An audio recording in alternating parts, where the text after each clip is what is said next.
विधानसभा के चुनाव की घोषणा कभी भी महाराष्ट्र में हो सकती है। ऐसे में हर गठबंधन, हर पार्टी अपने अपने कैंडिडेट्स लगभग तय करना शुरू कर दिया है। कौन सी सीट पर लड़ना है, कौन सी सीट पर नहीं लड़ना है, कौन से कैंडिडेट की स्थिति मजबूत है, इसके लेकर पार्टीज के इंटरनल सर्वेस भी चल रहे हैं। लेकिन अगर मुंबई की बात करें तो सबसे ज्यादा इस समय चर्चा बांद्रा ईस्ट सीट की हो रही है कि ये किसके खाते में जाएगा। ये महाविकास आघाड़ी से किसका जो पार्टी का कैंडिडेट है वो यहाँ पर खड़ा होगा। ऐसे में बांद्रा ईस्ट से मौजूदा कांग्रेस के जो विधायक है जिशान सिद्दीकी, वो उनके साथ अटकलें लग रही हैं कि शायद वो अजीत पवार गुट में जल्द शामिल हो सकते हैं। हमारे साथ खुद जिशान इस समय मौजूद हैं।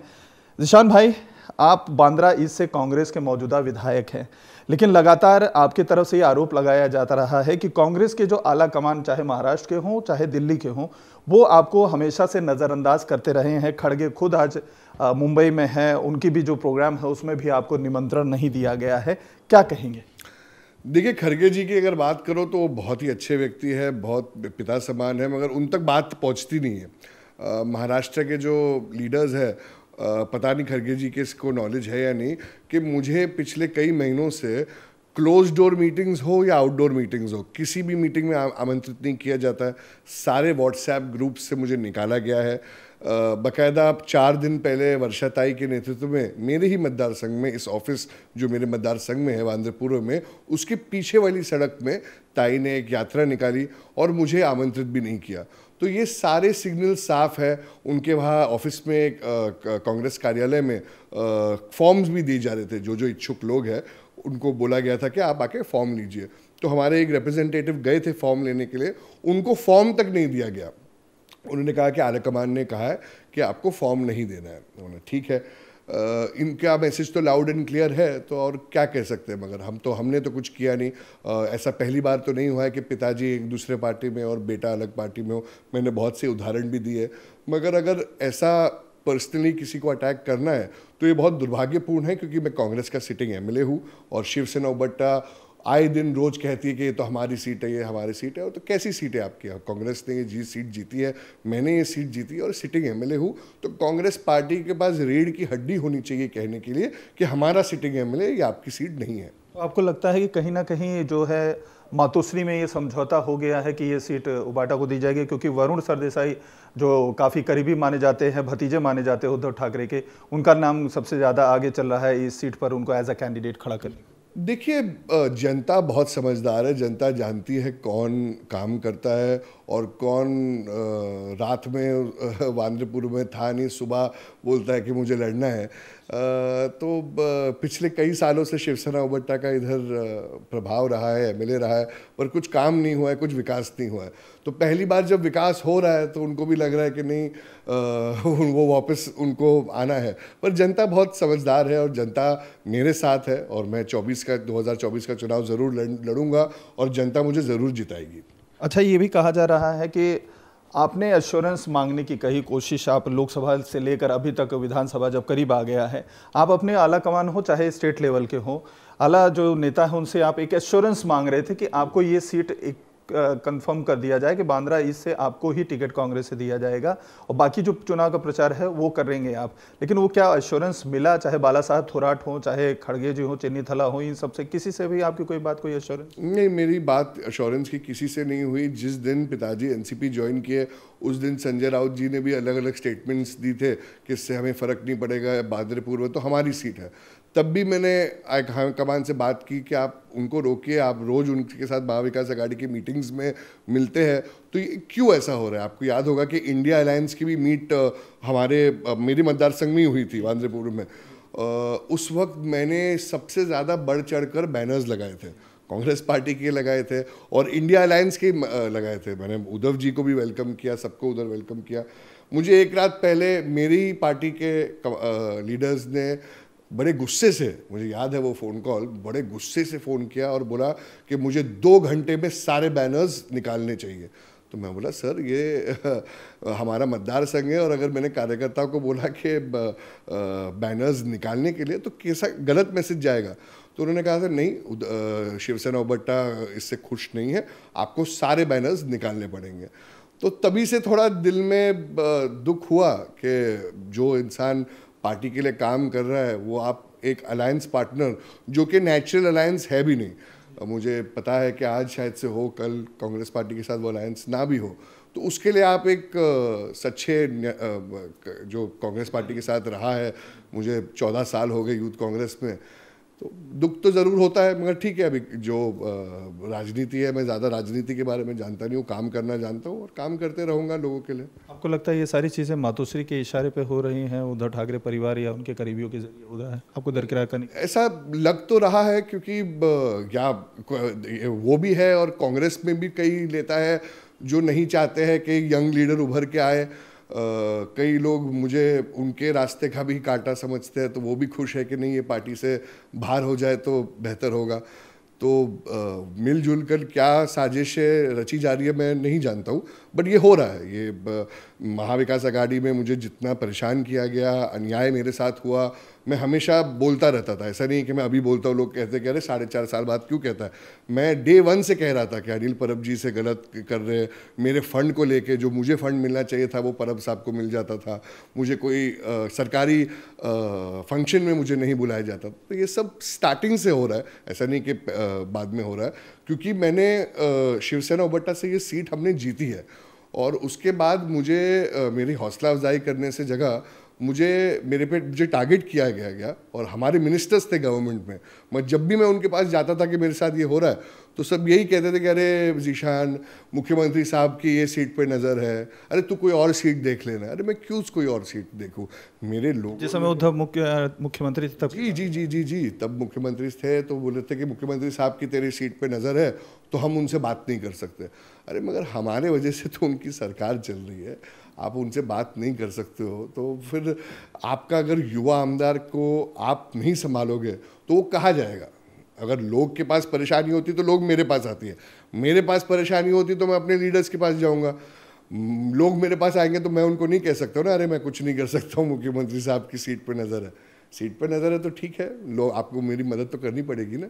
सही। तो ये अब आपने कहा कि आपके ऑप्शंस अब जो है लिमिटेड हो गए थे, आपकी सुनवाई कहीं नहीं हो रही थी, तो क्या ये माना जाए कि जो दूसरा लिमिटेड ऑप्शन है, आपके पिता ऑलरेडी जिस पार्टी में है, अजीत पवार के साथ हैं, तो क्या उसमें आप जल्द ज्वाइनिंग करने वाले हैं? क्योंकि अब इलेक्शंस को लेकर गिने चुने दिन हैं, एक राउंड हो चुका है, 2 राज्यों में जो है चुनाव की घोषणा हो चुकी है, महाराष्ट्र का कभी भी नंबर आ सकता है, तो समय बहुत कम रह गया है। तो क्या आप अगली रास्ता जो तय करना चाह रहे हैं, जो सोच रहे हैं, क्या अजीत पवार गुट वही है? देखिए, फिलहाल हमने कोई फैसला नहीं किया है कि किस पार्टी से हम लड़ेंगे। अब तक तो मुझे लगता था कि मैं कांग्रेस पार्टी का ही विधायक हूँ, पर कांग्रेस पार्टी ने जिस तरह मुझे साइडलाइन किया है बहुत दुर्भाग्यपूर्ण है। पर मैं आपको यही कहना चाहूँगा कि 2024 में विधानसभा जो महाराष्ट्र का चुनाव होगा, मैं इलेक्शन ज़रूर लड़ूंगा और जीतूंगा।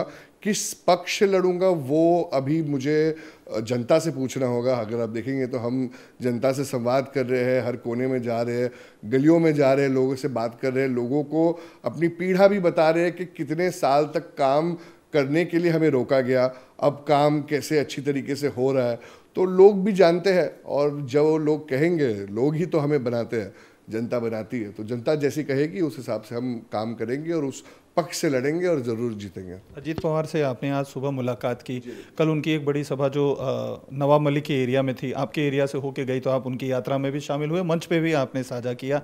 तो क्या उनके तरफ से आपको हमेशा से सपोर्ट मिल रहा है? क्योंकि वो आर्थिक मंत्री भी हैं इस समय, जो है उप मुख्यमंत्री के साथ साथ, तो फंड को भी जहाँ तक एमएलए को लेकर था वो आपको प्रोवाइड होता था? उनका सपोर्ट मुझे तब मिला जब मुझे अपने लीडरशिप से सपोर्ट नहीं मिला, और ये मैं खुल के बोलता हूँ। जब हमारी सरकार थी तब अजीत दादा के जो बेटे हैं पार्थ, वो मेरे बचपन के दोस्त हैं।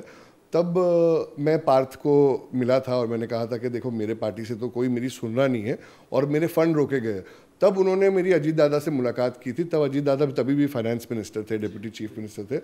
तब उन्होंने लड़ झगड़ कर मेरे लिए फ़ंड लाए थे। तभी उनको कोई ज़रूरत भी नहीं थी, कुछ भी नहीं था, मगर उन्होंने एक सच्चाई का साथ दिया था, और तब से मैं उनका आभारी हूँ। मैंने कल स्पीच में भी कहा था कि मैं तब से आभारी हूँ कि मेरे पार्टी से कोई मेरे लिए खड़ा नहीं हुआ, बट अजीत दादा खड़े हुए। और हमारे पारंपरिक रिश्ते उनके साथ, बहुत पारिवारिक रिश्ते बहुत सालों से है। तो अजीत दादा ने हमेशा मदद की है और मुझे आशा है कि हमेशा मदद करते रहेंगे। कल हमारा सौभाग्य था कि वांद्रपूर्वक के मेरे मतदार संघ में वो आए और हमें उनका स्वागत करने का एक मौका मिला, और लाडली बहन जो योजना है, मैं उसका समिति का अध्यक्ष हूँ आंध्र पूर्व का, और 15,000 से अधिक महिलाओं को इसका फ़ायदा मिला है। तो महिलाओं को अपने लाडले भाई से मिलना था और हम एक माध्यम थे रक्षाबंधन के अवसर पर। पिताजी आपके चूंकि अब उस पार्टी में हैं, अजीत पवार के साथ हैं, तो क्या वो एक मजबूत कड़ी साबित हो सकते हैं आपको साथ में पार्टी में लाने के लिए? देखिए, पिताजी के हमेशा मार्गदर्शन से मैं चलता आ रहा हूँ, मगर जब उन्होंने एनसीपी ज्वाइन की थी तब ऐसा कोई प्लान नहीं था, बट कांग्रेस पार्टी ने ही साइडलाइन किया। तो पिताजी तो एक इम्पॉर्टेंट रोल प्ले करेंगे कोई भी डिसीजन में, और उससे ज़्यादा जनता डिसाइड करेगी। जनता देख रही है कि कौन सी पार्टी और कौन सा लीडर मुझे सपोर्ट कर रहा है, और मैं आशा करता हूँ कि जनता सही फैसला लेगी और जनता ज़रूर जिताएगी। लगभग ये मान लिया जाए कि जो आप संकेत दे रहे हैं अजीत दादा के साथ ही जाएंगे, क्योंकि बैनर पोस्टर अभी भी बांद्रा में हर जगह लगे हुए हैं उप मुख्यमंत्री का आपके स्वागत का। जी नहीं, देखिए, अगर ऐसा होता तो मैं कहने में मैं झिझकता नहीं। अजीत दादा ने हमेशा सपोर्ट किया है और मैं उनका बड़ा फ़ैन भी हूँ। जिस हिसाब से वो काम करते हैं सुबह से लेकर रात तक, जाकर पक्ष की बात हो मैं जनता से पूछूंगा, और जनता सोचती है जो आपने कहा तो उसमें फिर जनता जो करेगी वो सराखों पर। आज की सुबह की मुलाकात किस मुद्दे पे थी? अगर इस पे थी कि पार्टी ज्वाइन करना है या ऐसा कुछ? राजनीति की कोई मुद्दे नहीं थे। मैंने वांद्रे पूर्व में, जैसे मैंने कहा, जब भी कोई प्रॉब्लम है तो मैं अजीत दादा के पास जाता हूँ और वो बहुत हेल्पफुल रहते हैं। तो भी पहली बार नहीं है जो मैं उनसे मिल रहा हूँ। तो कॉन्स्टिट्यूंसी के थोड़े जो इश्यूज थे उसको रिलेटेड मैं दादा से मिला और उन्होंने हमेशा की तरह उनको सॉल्व किया। आखिरी सवाल, अब महाविकास अघाड़ी में ये खबर उठने लगी है, चूंकि लोकसभा चुनाव में ये एक्सपेक्ट किया जा रहा था किसी एक मुस्लिम जो है कैंडिडेट एटलीस्ट दिया जाएगा लोकसभा में। अब चूंकि वो समय निकल गया, तो अभी ये एक्सपेक्ट किया जा रहा है कि विधानसभा के चुनाव में एक मुस्लिम फेस को डिप्टी सीएम बनाया जाए, एक कैंडिडेट के तौर पे नाम रखा जाए महाविकास अघाड़ी में। इसकी भी खबरें चल रही हैं, आप इसको कैसे देखते हैं? कांग्रेस के एक आला नेता जो एमएलए हैं उनके तरफ से ये मांग किया गया है, फिलहाल नाम नहीं बताऊंगा, लेकिन ऐसी मांग अब उठने लगी है, क्या कहें? मांग तो हमने बहुत सालों से बहुत चीज़ें की रखी है। हमने ये भी मांग रखी थी कि कभी ना कभी तो मुंबई कांग्रेस का अध्यक्ष आप एक मुस्लिम को बनाइए, मगर हमारी मांग कभी पूरी हुई नहीं। और सबसे दुर्भाग्यपूर्ण मुझे लगता है महाराष्ट्र के इतिहास में अभी है कि एमएलसी अपर हाउस में एक भी मुस्लिम नहीं है। तो महाविकास अघाड़ी जो हाल ही में चुनाव भी हुआ था, तो उनको पूरे महाराष्ट्र में क्या एक मुस्लिम नहीं मिला नुमाइंदगी देने के लिए?